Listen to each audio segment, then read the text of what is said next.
byari bimeze bite yani vanga bwa mbere ko nakuri iwacu ni wowe muntu wamubwira ukuntu byari bimeze kuko wowe wari uri ubwawe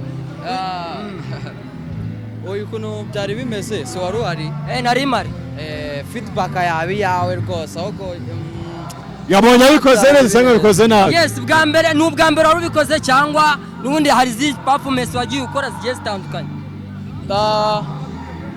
hari izindi gusa n'ubwa mbere nkoze muri iwacu na muzika bwa mbere ubikora wana santene kabisa bwa mbere ubikora cyangwa ujya kuri stage wumvaga ntabwo bufite cyangwa wumvaga ari nk'ibisanzwe ntabwo ubwoba bwabura kujya imbere y'abantu benshi buriya bisabamo n'akantu ubwoba bwari buhari ariko ntabwo ari bwinshi ntabwo bwari bwinshi cyane yes kuba ugiye hano kuri perform ugaperforminga muri iwacu na muzika ni irihe shuri rikwigishije cyangwa ni irihe somo riguhaye isomo bimaye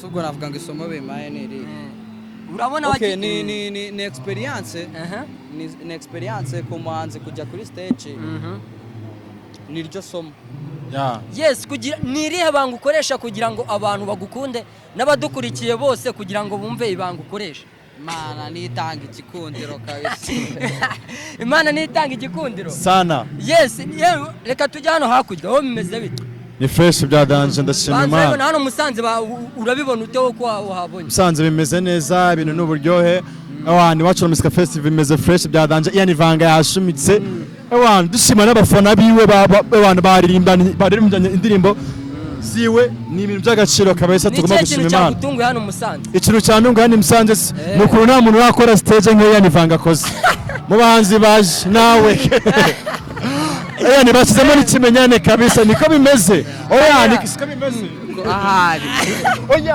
nuko ngo nta muntu wakora stage nk'iyo yani vanga yakoze nibyo ngibyo kabisa yes urabona Ivanga akoze cyangwa yani Vanga akoze ibintu byiza cyane hano Musanze uko ukurikije nimba wabonye stage yakoze ese ubona abafana bamwishimiye hano Musanze ese ubwo ntago wabibonye ubwo se mama ntago yakwishimira bro murumuna wawe performance ntago yakwishimira yakwishimira wari mu rugo wabibonye impamvu uri kubwira ngo biragoye kubona undi muhanzi barishimira kutwe yani Vanga bamwishimiye byari birenze kabisa ku buryo ariko byose mbifata kimwe waba uri superstar n'umuntu uciritse attention iwe kuba yarayimaye birarenze kabisa ati birarenze iyane kuba wagaragara mu gikorwa nk'iki cya MTN iwacu muzika session ya Musanze uri kubyumvutse muri wowe like how do you feel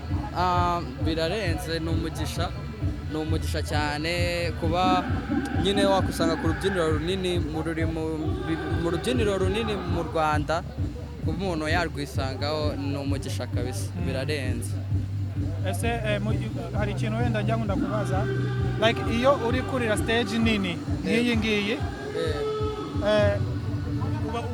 nicyo uri gutekereza mbere yo kugera kuri stage ukiri kuri escalier mbere yo kugera hariya aho abantu bose bari gukorera uba wumva ari icyo uri gutekereza ikintu mba ntekereza byanga byakunda stage ukuntu iri bugende ubyimagine utarayigeramo nyine ubutekereza ukuntu gusa ntago byahabanye cyane n'ibyo natekerezaga ko ndi bubone gusa nari mfite ubwoba ati nari mfite ubwoba yani Vanga reka nkubaza akantu mu rugendo rwawe ugitangira ni ikihe kintu utajya wibagirwa bitewe n'igihe watangiriye naho ugeze none like ni ikihe kintu utajya wibagirwa cyaba icyiza cyangwa ikibi mu rugendo rwawe rwa music icyiza ntajya nibagirwa ni support y'abantu nyine umuntu akaba yagusapotinga utamuririmbiye ngo yumve akakwizereramo ntago nabyibagirwa abantu bangiriye icyo cyizere nta kibi gihari utakwibagirwa ikibi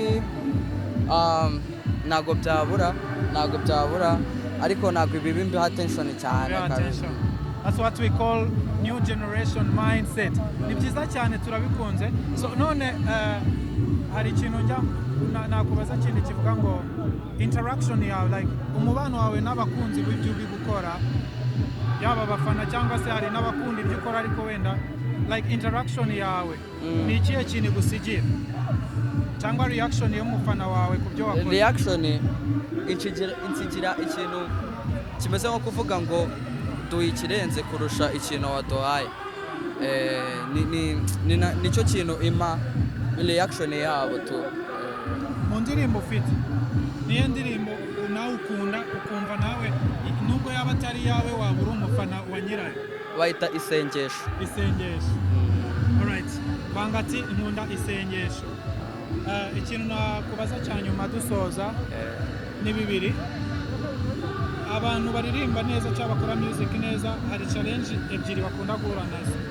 Ukundwa cyane n'igitsina gore, icyo kintu kizana impact nziza cyane, ariko nanone warangara kikazana impact mbi. Like ubimanaginga gute igikundiro ku gitsina gore? Ahari igikundiro cy'abakobwa ukibona cyane iyo uhura nabo. Je ntago mpura nabo.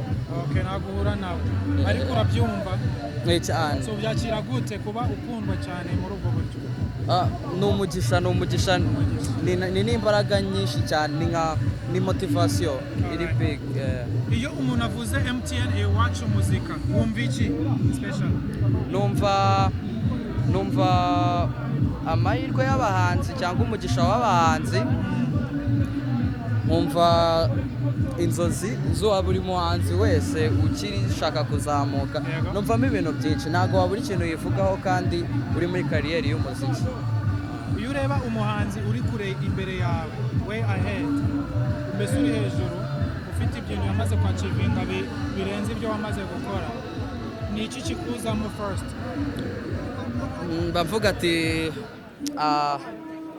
ikintu kinzamo mu gihe mbona mukuru wanjye, ndavuga ati wana nanjye hariya yicaye kabisa mabona intebe n'inzozi za buri muhanzi wese. Ni iki ubona kuri music y'u Rwanda, niba ufite amakuru wenda yaho wahereye naho ugeze ubu, what do you see? Nihe shape ubona, nihe perspective ufite? Ikintu mbona ku muziki w'u Rwanda, nanabashimira umuziki w'u Rwanda wabaye, ntabwo umuntu agitinya kugerageza indirimbo iyo ari yo yose. Mbere wabaga bavuga ati ninkora bashobora kutayikunda, ariko nyine niba ikikurimo witukira nyine, ntago batinya kugerageza buri kintu cyose tu, nyine birarenze kabisa. Yani Vanga urakoze cyane kundisha abantu bawe ibikorwa byawe, unakundisha abantu TB Live TV show. TB Live mudukude kuko nanjye ndi umupartner. Ikindi ibikorwa byanjye ni Ian Vanga nk'ibisanzwe, Instagram, TikTok, YouTube, Spotify, hose ndabizi ko ibikorwa byanjye ku batarabibona bazabikunda kabisa. Meza wamamare. Merci cyane. Unatunge cyane. Poa cyane. Merci. Vanga umeze bite?